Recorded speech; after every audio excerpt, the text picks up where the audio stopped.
تفتان سے ہمارے bureau chief سلیم ساسولی بلوچ کے مطابق اسسٹنٹ کمشنر تفتان کے آفس میں ایل پی جی گیس کے حوالے سے ایک اہم اجلاس منعقد ہوا، جس کی صدارت اسسٹنٹ کمشنر تفتان نعیم قاسم شاہوانی نے کیا۔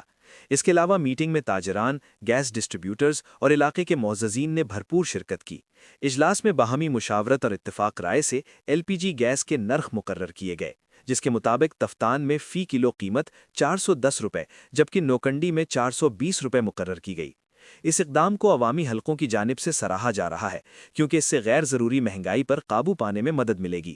اس موقع پر انتظامیہ نے واضح کیا کہ مقررہ نرخوں کی خلاف ورزی کسی صورت برداشت نہیں کی جائے گی، اور اگر کوئی دکاندار زائد قیمت وصول کرتے ہوئے پایا گیا تو اس کے خلاف سخت قانونی کارروائی عمل میں لائی جائے گی۔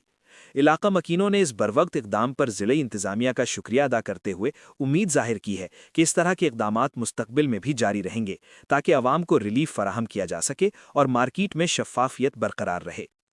تازہ ترین خبروں اور تبصروں کے لیے voice of Makran YouTube channel, Facebook page اور واٹس ایپ چینل کو فالو اور سبسکرائب کیجیے۔